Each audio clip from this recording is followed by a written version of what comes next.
All preachers are not successful, I believe, at every church, but they do well where they are designed to be. I can't tell you how many Sundays and how many meetings I'm sitting there squirming in my seat, can't wait until the sermon's over, because 3 or 4 things have been said that I know I'm going to have to go back and clean up.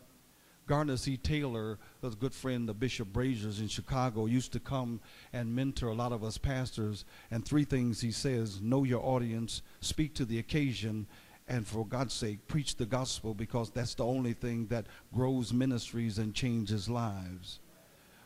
As your church grows, God, I believe, will also send ministry where your church is at, that fits where you are and feeds your ministry.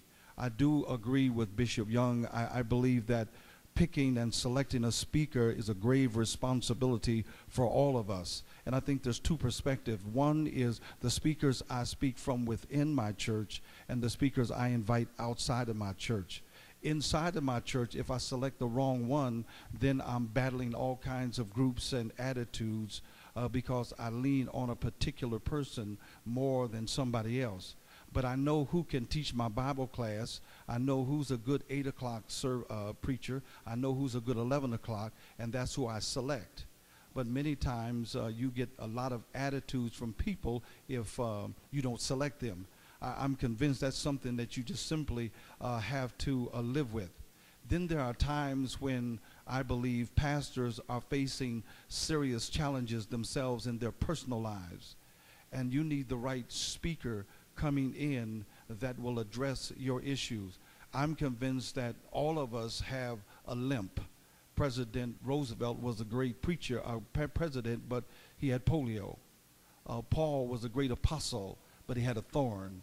Peter denied Jesus 3 times, but he was a great apostle. All of us, whether we're pastors, senior pastors, or pastor on staff, we have proclivities, we have weaknesses, and we have to learn that sometimes we need an outside speaker to come in and even feed to us. I don't rely on just me. I come to conferences like this. A month ago, I was at the College of Bishops where I could get fed. I come here to get fed.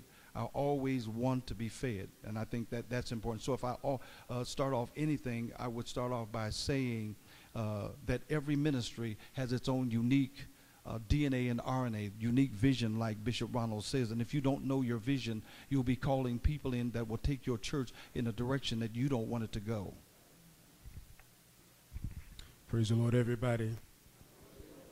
I say ditto on everything that I've heard so far. I'm not sure what I could possibly add, other than to say, and I don't want to oversimplify things, but when it comes to selecting a guest minister, I believe that a lot of it is common sense. It's very basic to some degree, but it is certainly important, I agree, to know the character of the person that you're inviting, because some people may be a gifted preacher, but they may have a character that's wanting.